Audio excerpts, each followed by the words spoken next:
Max వచ్చింది తెలుగులో 27కి release. ఎలా ఉంది? ఎందుకంటే చాలా తక్కువ టైంలో టైం లేదు కాబట్టి ఆయన రిలీజ్ చేయడం జరిగింది. కానీ విజువల్ ఎఫెక్ట్స్లో చాలా హ్యాపీ అనిపించింది. ఎందుకంటే కిచ్చా సుదీప్ గారు అంటే మాస్ అండి కన్నడలో. అండ్ మాస్ ఓరియంటెడ్ ఆయన యాక్షన్. ఇక్కడ మనకి విలన్ గా పరిచయం, కానీ హీరోగా ఆయనకు చాలా సినిమాలు వచ్చినా ఎవరు అంత చూడలేకపోయారు. ఇది Telugu actors Kannada actors mix చేసి తీశారు కాబట్టి సునీల్ గారు కావచ్చు, వరలక్ష్మి శరత్ కుమార్ కావచ్చు, ఇంకా చాలా మంది కన్నడ యాక్టర్స్ కావచ్చు, చాలా మంది ఉన్నారు. కానీ ఇది ఈ సినిమా జోనర్ అంటే నేను కంపల్సరీ ఆ జోనర్ కాదని చెప్పలేను. కానీ నాకు టీజర్ చూస్తుంటే ఖైదీ సినిమా గుర్తుకు వస్తుంది. అంటే ఒక నైట్ లో స్టోరీ వేరుండొచ్చు, నైట్ లో జరుగుతుంది కదా, మొత్తం పోలీస్ స్టేషన్ ముట్టడి, ఆ నైట్ లో మొత్తం ఒక అమ్మాయి మిస్ కావడం, అది చూస్తుంటే ఒక నైట్ లో ఈ సినిమా కూడా ఉండబోతుంది. అంటే విలన్స్ మధ్య అండ్ పోలీస్ వాళ్ళ మధ్య ఒక వారధిగా ఒక పోలీస్ నిలబడతాడని నాకు తెలిసిన స్టోరీ చెప్తున్నాను. సో ఖైదీ మాదిరి ఇది కూడా చాలా బాగా, ఎందుకంటే లాస్ట్ లో ఆయన మొత్తం రెడ్ ఉండి మన కిచ్చా సుదీప్ గారు సూపర్ ఉన్నారు లుక్ లో. ఇంకా సునీల్ గారు ఉన్నారు, ఆయన కూడా విలనిజం, కన్నడ వాళ్ళకి కూడా ఆయన విలనిజం పరిచయం అవడం ఇంకా హ్యాపీ అండి. కిచ్చా సుదీప్ గారు మాస్ వీరం మాస్ ఆడ కన్నడలో మాస్ హీరో అంటే కిచ్చా సుదీప్.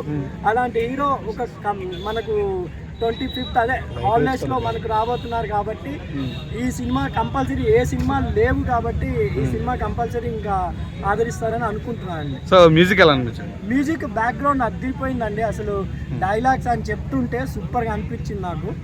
తెలుగులో డబ్బింగ్ కూడా బాగుంది, అంటే కిచ్చా సుదీప్ కి సెట్ అయింది. సునీల్ గారు కూడా వాయిస్ చాలా బాగుంది. బట్ సునీల్ గారు చెప్పుకోలేదు, సునీల్ గారు వాయిస్ వేరే లెవెల్ అదే సెట్ చేశారు మంచిగా. కానీ డబ్బింగ్ సినిమాలా అనిపించడం లేదు. అంటే ఎందుకంటే ఒక తెలుగు యాక్టర్స్ కూడా, అంటే మనకు ఇప్పుడు ఈ మధ్య కేజీఎఫ్ నుంచి కన్నడలో అందరు యాక్టర్స్ తెలుస్తున్నారు కాబట్టి దీంట్లో కూడా ఒక హీరోయిన్ ఉంది. ఆ హీరోయిన్ వెబ్ సిరీస్ కూడా 100 ఏదో మనం చూస్తారు అందరూ.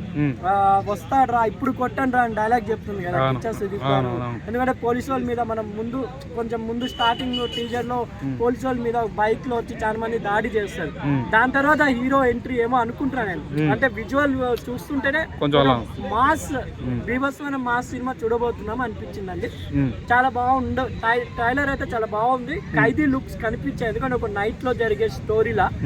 ఎందుకంటే నాకు కూడా ఒక నైట్ జర్నీలో స్టోరీస్ అంటేనే ఇష్టం. ఎందుకంటే పెద్దగా లొకేషన్స్ ఉండవు, పెద్దగా లాగ్ ఉండవు. ఎందుకంటే కిల్ చూస్తారు ఆ సినిమా ఒకే ట్రైన్ లో జరుగుతుంది. ఆ సినిమా కూడా చాలా హిట్ అయింది. అలా ఈ సినిమా కూడా ఎక్కువ మాస్ ఓరియంటెడ్ ఫైట్స్ కనబడుతున్నాయి కాబట్టి ఖైదీ అండ్ కిల్ ఈ రెండు చూసి ఇన్స్పైర్ అయ్యారేమో అనిపిస్తుంది. దీని ముందు ఒకటి సినిమా ఫ్లాప్ అయింది మన కిచ్చా గారు, విక్రాంత్ రోనా టైటిల్. అది సాంగ్ అయితే బాగుంటది, ఒక సాంగ్ బాగుంటుంది, హిట్ అయింది. ఆ సాంగ్ తో సినిమాకి హైప్ వచ్చింది, కానీ అది కొంచెం ఎవరికి అర్థం కాల స్టార్టింగ్ లో. ఈ సినిమా కొంచెం, కానీ ఇది కొంచెం తెలిసినట్టు ఉంది లైన్ ఒక నైట్ లో జరిగేలా ఉంది నాకు తెలిసినంత వరకు. అలాగే అయితే ఎందుకంటే ఈ మధ్య లాక్స్ ఎవరు చూడడం లేదు. ఒకే నైట్ స్టోరీ అంటే ఇంట్రెస్ట్ గా ఫైట్స్ కానీ ఇంట్రెస్ట్ గా హీరో మధ్య విలన్ ఉంటుంది కాబట్టి ఈజీగా సినిమా టైం పాస్ కోసమైనా ఒకసారి చూడొచ్చు నా అభిప్రాయం. థ్యాంక్స్ అండి.